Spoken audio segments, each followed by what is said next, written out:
Amruthaveni lice kit presents daily news പ്രഭാത വാർത്തകൾ powered by Pulimoottil silks KSFE in association with Joy Alukkas. ഇത്തവണ first അടിക്കില്ലേ നമ്മള്?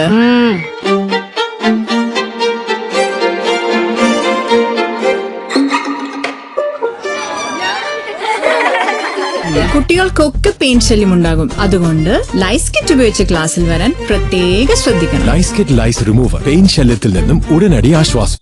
നമസ്കാരം, ഞാൻ DC ബിജു. ഡെയിലി ന്യൂസിന്റെ പ്രഭാത വാർത്തകളിലേക്ക് സ്വാഗതം. ഇന്ന് മെയ് 30 ശനിയാഴ്ച. 5 ഇന്ദിരാ ഗ്യാരണ്ടികൾ അടക്കമുള്ള വാഗ്ദാനങ്ങൾ നടപ്പാക്കുമെന്ന് മുഖ്യമന്ത്രി VD സതീശൻ. കേരളം പുതുയുഗത്തിലേക്ക് ചുവടുവയ്ക്കും. കേരളത്തെ തുറമുഖ നഗരമാക്കും. ദക്ഷിണേഷ്യയിലെ വലിയ ഏവിയേഷൻ ഹബ്ബാക്കും. സഹകരണ മേഖലയിലെ വിശ്വാസ്യത വീണ്ടെടുക്കും. ഉന്നത വിദ്യാഭ്യാസ മേഖലയിൽ വൻ മാറ്റമുണ്ടാക്കും. മയക്കുമരുന്ന് ശൃംഖലയെ തുടച്ചുമാറ്റും. വ്യവസായങ്ങളെ ആകർഷിക്കാൻ ലാൻഡ് ബാങ്ക് സജ്ജമാക്കും. പിണറായി സർക്കാരിന്റെ നയമല്ല നടപ്പാക്കുന്നതെന്നും വാർത്താ സമ്മേളനത്തിൽ മുഖ്യമന്ത്രി വ്യക്തമാക്കി. സംസ്ഥാനത്ത് അതിവേഗ റെയിൽപാത സജ്ജമാക്കാൻ മുഖ്യമന്ത്രി VD സതീശനും മെട്രോമാൻ E ശ്രീധരനും തമ്മിൽ കൂടിക്കാഴ്ച നടത്തി. E ശ്രീധരൻ തയ്യാറാക്കിയ ബദൽ പാതയുടെ കരട് രേഖ മുഖ്യമന്ത്രിക്ക് കൈമാറി. തിരുവനന്തപുരം മുതൽ കണ്ണൂർ വരെയുള്ള 430 കിലോമീറ്റർ 3 മണിക്കൂർ 15 മിനിറ്റ് കൊണ്ടെത്തുന്ന പദ്ധതിയാണിത്. മണിക്കൂറിൽ 200 കിലോമീറ്റർ വേഗത. നിലവിലുള്ള റെയിൽ പാതകളുമായി കൂട്ടിയോജിപ്പിക്കാം. പിണറായി സർക്കാരിനും ശ്രീധരൻ ഈ പദ്ധതി രേഖ നൽകിയിരുന്നു. തിരുവനന്തപുരത്ത് ED ഉദ്യോഗസ്ഥരെ ആക്രമിച്ച 18 CPM പ്രവർത്തകർ റിമാൻഡിൽ. ഇന്നലെ 7 പ്രതികളെ റിമാൻഡ് ചെയ്തിരുന്നു. പാളയം ലോക്കൽ കമ്മിറ്റി സെക്രട്ടറിയും മുൻ കൌൺസിലറുമായ IP ബിനു ഉൾപ്പെടെ 11 പേരെയാണ് റിമാൻഡ് ചെയ്തത്. പ്രതികൾ കല്ലുകൊണ്ടും ആയുധമുപയോഗിച്ചും ED ഉദ്യോഗസ്ഥരെ വധിക്കാൻ ശ്രമിച്ചെന്നും പ്രതികൾക്ക് ക്രിമിനൽ പശ്ചാത്തലമുണ്ടെന്നും റിമാൻഡ് റിപ്പോർട്ടിൽ പോലീസ് കോടതിയെ അറിയിച്ചു. ബജറ്റിൽ ജീവനക്കാർക്കായി ചില വിസ്മയങ്ങൾ ഉണ്ടാകുമെന്ന് മുഖ്യമന്ത്രി VD സതീശൻ. എല്ലാ പ്രശ്നങ്ങളും ഒറ്റയടിക്ക് തീർക്കുമെന്നല്ല. ജീവനക്കാരിൽ വലിയൊരു വിഭാഗം UDFനാണ് വോട്ട് ചെയ്തത്. കഴിഞ്ഞ 10 വർഷം UDF അനുകൂല ജീവനക്കാർ അനുവദിച്ച യാതനകൾ മറക്കില്ലെന്നും NGO അസോസിയേഷൻ സംസ്ഥാന സമ്മേളനം ഉദ്ഘാടനം ചെയ്തുകൊണ്ട് മുഖ്യമന്ത്രി പറഞ്ഞു. വ്യക്തമായ നയവും നിലപാടുമില്ലാത്ത സർക്കാരാണ് UDFന്റേതെന്ന് തെളിയിക്കുന്ന നയപ്രഖ്യാപനമാണെന്ന് CPM സംസ്ഥാന സെക്രട്ടേറിയറ്റ്. BJPയെയും കേന്ദ്ര സർക്കാരിനെയും വാക്കുകൊണ്ട് പോലും വിമർശിക്കാത്ത നയമാണ് സംസ്ഥാന സർക്കാരിനെന്ന് CPM പ്രസ്താവനയിലൂടെ വിമർശിച്ചു. NCP കേരള ഘടകം പിളർന്നു. NDAയുമായി സഹകരിക്കുന്ന ശരത് പവാറിന്റെ നിലപാടിൽ പ്രതിഷേധിച്ചാണ് പിളർപ്പ്. NCP കേന്ദ്ര നേതൃത്വവുമായുള്ള എല്ലാ ബന്ധങ്ങളും അവസാനിപ്പിച്ചതായി മുൻ മന്ത്രി AK ശശീന്ദ്രനും കുട്ടനാട് മുൻ MLA തോമസ് K തോമസും കൊച്ചിയിൽ നടന്ന യോഗത്തിനുശേഷം വ്യക്തമാക്കി. മാസപ്പടി പരിശോധനയ്ക്ക് പിണറായി വിജയന്റെ വീട്ടിൽ റെയ്ഡിനെത്തിയ എൻഫോഴ്സ്മെന്റ് ഉദ്യോഗസ്ഥരെ ആക്രമിച്ച കേസിൽ 6 പ്രതികളെ കൂടി പോലീസ് അറസ്റ്റ് ചെയ്തു. ആറ്റുകാൽ ഉണ്ണി, വിജയ്, സിദ്ധാർത്ഥ്, നിഷാദ്, ചാല ഉണ്ണി, ഷൈജു സലീം എന്നീ CPM പ്രവർത്തകരെയാണ് പിടികൂടിയത്. ഇതോടെ ഈ കേസിൽ അറസ്റ്റിലായവരുടെ എണ്ണം 25ആയി. മുൻ മന്ത്രി TU കുരുവിള അന്തരിച്ചു. 89 വയസ്സായിരുന്നു. ആരോഗ്യ പ്രശ്നങ്ങളെ തുടർന്ന് ഏറെ നാളായി കൊച്ചിയിലെ ആശുപത്രിയിൽ ചികിത്സയിലായിരുന്നു. കേരള കോൺഗ്രസ് ജോസഫ് ഗ്രൂപ്പ് വൈസ് ചെയർമാനാണ്. VS അച്യുതാനന്ദൻ സർക്കാരിൽ പൊതുമരാമത്ത് മന്ത്രിയായിരുന്നു TU കുരുവിള. എപ്പോൾ മറുപടി പറയണമെന്ന് തീരുമാനിക്കാനുള്ള അവകാശമെങ്കിലും തനിക്ക് തരണമെന്ന് മുഖ്യമന്ത്രി VD സതീശൻ. ചോദ്യങ്ങളിൽ നിന്ന് ഒളിച്ചോടുന്ന ആളല്ല താൻ. മോദിയെ കണ്ടതിന് പിറകെയാണ് ED റെയ്ഡ് നടന്നതെന്ന ആരോപണം കേട്ട് ചിരിക്കണോ കരയണോ എന്ന് നിങ്ങൾ തന്നെ തീരുമാനിച്ചോളൂ. കേന്ദ്ര ഏജൻസി രജിസ്റ്റർ ചെയ്ത കേസാണിതെന്നും അദ്ദേഹം പറഞ്ഞു. കേരള നിയമസഭയിൽ വന്ദേമാതരം മുഴുവൻ ഈരടികളും അവതരിപ്പിക്കാത്ത സർക്കാർ നിലപാടിനെ സ്വാഗതം ചെയ്യുന്നുവെന്ന് മുഹമ്മദ് റിയാസ് MLA. സത്യപ്രതിജ്ഞാ ചടങ്ങിൽ വന്ദേമാതരം മുഴുവനായി ആലപിച്ചത് വിവാദമായിരുന്നു. LDF ചൂണ്ടിക്കാട്ടിയതനുസരിച്ച് തിരുത്തിയെന്നും റിയാസ്. മുഖ്യ തെരഞ്ഞെടുപ്പ് ഓഫീസറായി ഡോക്ടർ A കൌശികനെ നിയമിച്ചു. 2009 ബാച്ച് IAS ഉദ്യോഗസ്ഥനാണ്. മുൻ CEO doctor Rathan U Kelkar IAS മുഖ്യമന്ത്രിയുടെ സെക്രട്ടറിയായി നിയമിതനായതോടെയാണ് പുതിയ നിയമനം.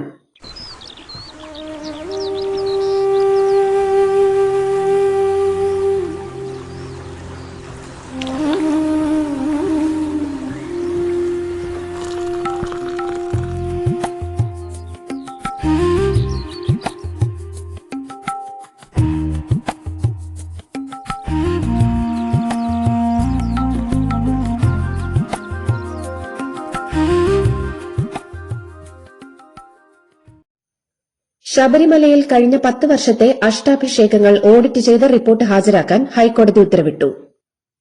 റിപ്പോർട്ട് നൽകാൻ സ്റ്റേറ്റ് ഓഡിറ്റ് വകുപ്പിനാണ് നിർദ്ദേശം നൽകിയത്. 3 ആഴ്ചയ്ക്കകം റിപ്പോർട്ട് സമർപ്പിക്കണം. തിരുവിതാംകൂർ ദേവസ്വം ബോർഡ് ഉദ്യോഗസ്ഥർ ഫണ്ട് വകമാറ്റിയെന്ന ആരോപണത്തിലാണ് നടപടി.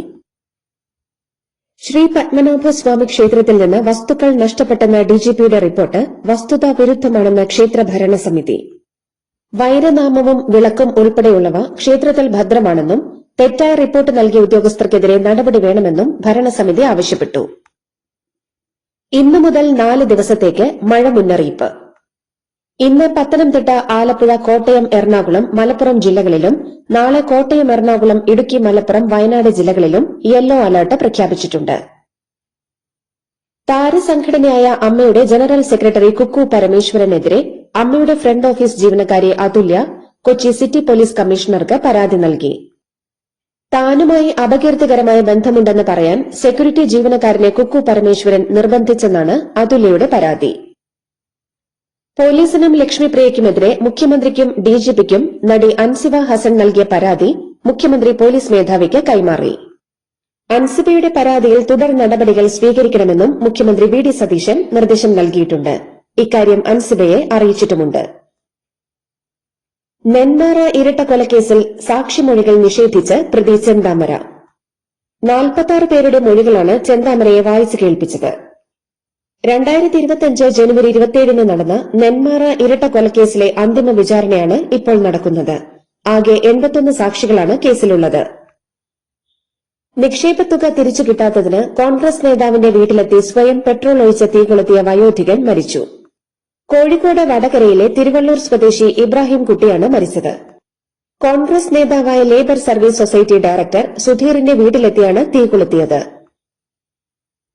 എറണാകുളം ജില്ലയിലെ കുന്നത്തുനാട് വാഴക്കുളത്ത് പെയിന്റ് കമ്പനിയിൽ വൻ തീപിടുത്തം. ഇന്നലെ രാത്രി 7:30ഓടെയാണ് വാഴക്കുളം വില്ലേജ് ഓഫീസിന് എതിർവശത്ത് പ്രവർത്തിക്കുന്ന കളർ ഇന്ത്യ എന്ന പെയിന്റ് കമ്പനിക്ക് തീപിടിച്ചത്.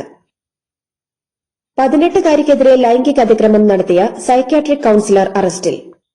കോഴിക്കോട് തൊണ്ടയാട് സ്വദേശി യഹിയ ഖാനാണ് അറസ്റ്റിലായത്. തമിഴ്നാടിന്റെ പുതിയ പോലീസ് മേധാവിയായി മഹേഷ് കുമാർ അഗർവാളിനെ നിയമിച്ചു. 1994 IPS ബാച്ച് ഉദ്യോഗസ്ഥനാണ്. നിലവിൽ ദില്ലിയിൽ BSF DGPയാണ് മഹേഷ് കുമാർ. കർണാടകത്തിൽ ഇന്ന് കോൺഗ്രസ് നിയമസഭാ കക്ഷിയോഗം. രാജിവച്ച സിദ്ധരാമയ്യയ്ക്ക് പകരം ഉപമുഖ്യമന്ത്രി DK ശിവകുമാർ മുഖ്യമന്ത്രിയാകും. ജൂൺ 3 സത്യപ്രതിജ്ഞ ചെയ്യും. കർണാടകത്തിലെ വിജയപുര ജില്ലയിൽ ഭൂമി തർക്കത്തെ തുടർന്ന് 6 പേരെ വെടിവെച്ചും വെട്ടിയും കൊലപ്പെടുത്തി. ഗോവിന്ദപൂർ ഗ്രാമത്തിലാണ് സംഭവം. ഗ്രാമത്തിലെ നിരാലെ, ഗോളകി കുടുംബങ്ങൾ തമ്മിൽ ദീർഘകാലമായി നിലനിന്നിരുന്ന ഭൂമി തർക്കമാണ് കൂട്ടക്കൊലയിൽ കലാശിച്ചത്. ആന്ധ്രാപ്രദേശ് കോൺഗ്രസ് അധ്യക്ഷ YS ശർമിള രാഹുൽ ഗാന്ധിയുമായി കൂടിക്കാഴ്ച നടത്തി. ഡൽഹിയിലെ സോണിയാഗാന്ധിയുടെ വസതിയിലായിരുന്നു കൂടിക്കാഴ്ച. ശർമിളയെ രാജ്യസഭയിലേക്ക് മത്സരിപ്പിക്കുമെന്ന് അഭ്യൂഹങ്ങളുണ്ട്. ആന്ധ്രാപ്രദേശിലെ വിഷയങ്ങളാണ് ചർച്ച ചെയ്തതെന്ന് YS ശർമിള.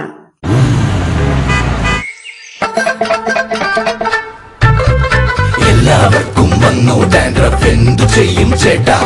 പേടിക്കണ്ട, ഇവിടുണ്ടല്ലോ ഡാൻഡ്രോഫിറ്റിൻ ഓയിൽ. ഉടനടി മാറും താരൻ, ഉപയോഗിക്കൂ വേഗം. Amrutveni Dandroquit, the ultimate dandruff solution. CBSE പുനർമൂല്യനിർണ്ണയത്തിനുള്ള അപേക്ഷകൾ ജൂൺ 1 വരെ സ്വീകരിക്കും. ഈ മാസം 26 മുതൽ 29 വരെ പുനർമൂല്യനിർണ്ണയത്തിന് അപേക്ഷ നൽകാമെന്നായിരുന്നു CBSE ആദ്യം വ്യക്തമാക്കിയിരുന്നത്. നീറ്റ് ചോദ്യപേപ്പർ ചോർച്ച എങ്ങനെ സംഭവിച്ചെന്ന് സുപ്രീംകോടതി. ചോദ്യപേപ്പർ ചോർച്ചയെ തുടർന്ന് നടത്തുന്ന നീറ്റ് UG പുനഃപരീക്ഷയിൽ വീഴ്ചകളൊന്നും ഉണ്ടാകാതിരിക്കാൻ പ്രധാനമന്ത്രി നേരിട്ട് മേൽനോട്ടം വഹിക്കുന്നുണ്ടെന്ന് കേന്ദ്ര സർക്കാർ സുപ്രീംകോടതിയെ അറിയിച്ചു. ഡൽഹിയിലെ ബംഗാളി മാർക്കറ്റ് മേഖലയിലെ തോഡർമൽ പാർക്കിൽ ഓട്ടോറിക്ഷ ഡ്രൈവർമാരുമായി സംവദിച്ചും അവർക്കൊപ്പം നിലത്തിരുന്ന് ഉച്ചഭക്ഷണം കഴിച്ചും ലോക്സഭയിലെ പ്രതിപക്ഷ നേതാവ് രാഹുൽ ഗാന്ധി. തന്റെ വീടിന് സമീപത്താണ് അപ്രതീക്ഷിതമായി രാഹുൽ ഡ്രൈവർമാരെ കാണാനെത്തിയത്. പശ്ചിമ ബംഗാളിൽ അനധികൃത ബംഗ്ലാദേശി കുടിയേറ്റക്കാരെ കണ്ടെത്തി നാടുകടത്തുന്ന ഡിറ്റക്ട്, ഡിലീറ്റ്, ഡീപോർട്ട് നയത്തിന്റെ ഭാഗമായി ഇതുവരെ 335 അനധികൃത കുടിയേറ്റക്കാരെ കസ്റ്റഡിയിലെടുത്തു. നാടുകടത്തുന്നതിന് മുന്നോടിയായി ഇവരെ പുതിയതായി സജ്ജീകരിച്ച 11 ഹോൾഡിംഗ് സെന്ററുകളിലേക്ക് മാറ്റി. പഞ്ചാബിലെ തദ്ദേശ തിരഞ്ഞെടുപ്പിൽ ഭരണകക്ഷിയായ ആം ആദ്മി പാർട്ടി 220 സീറ്റുകളുമായി വൻ വിജയം കരസ്ഥമാക്കി. മുഖ്യപ്രതിപക്ഷമായ കോൺഗ്രസ് 90 സീറ്റുകളുമായി രണ്ടാം സ്ഥാനത്തെത്തിയപ്പോൾ ബിജെപിക്കും ശിരോമണി അകാലിദളിനും കാര്യമായ മുന്നേറ്റം നടത്താനായില്ല. ഇറാനും അമേരിക്കയും തമ്മിലുള്ള സമാധാന കരാറിൽ അന്തിമ തീരുമാനമെടുക്കാൻ യുഎസ് പ്രസിഡന്റ് ഡൊണാൾഡ് ട്രംപ് ഉന്നതതല യോഗം വിളിച്ചു. തന്ത്രപ്രധാനമായ ഹോർമുസ് കടലിടുക്ക് ഇറാൻ തുറക്കണമെന്നും ടോൾ ഈടാക്കരുതെന്നുമാണ് അമേരിക്കയുടെ നിർദ്ദേശം. ഇറാൻ അണ്വായുധങ്ങൾ നിർമ്മിക്കരുതെന്ന നിർദ്ദേശവുമുണ്ട്. സമാധാന കരാറിൽ അണ്വായുധ നിയന്ത്രണ നിർദ്ദേശങ്ങൾ ഇല്ലെന്ന് ഇറാൻ. അമേരിക്കൻ പ്രസിഡന്റ് ഡൊണാൾഡ് ട്രംപിന്റെ അവകാശവാദങ്ങൾ വെറും നുണയാണെന്ന് ഇറാനിലെ റവല്യൂഷണറി ഗാർഡുമായി ബന്ധമുള്ള മാധ്യമങ്ങൾ റിപ്പോർട്ട് ചെയ്തു. യുഎസ് ഭീഷണിപ്പെടുത്തിയ ഒമാന് പിന്തുണയുമായി ഇറാൻ. ഇരു രാജ്യത്തെയും വിദേശകാര്യമന്ത്രിമാർ ഫോണിൽ സംസാരിച്ചു. വിമാന ഇന്ധനവില 121% വർദ്ധിച്ചെന്ന് അന്താരാഷ്ട്ര വ്യോമഗതാഗത അസോസിയേഷൻ. വിമാനയാത്രാ നിരക്ക് ഇനിയും വർദ്ധിപ്പിക്കേണ്ടി വരുമെന്നും അസോസിയേഷൻ വ്യക്തമാക്കി. യുദ്ധത്തെ തുടർന്നാണ് വിമാന ഇന്ധനവില കുതിച്ചുയർന്നത്.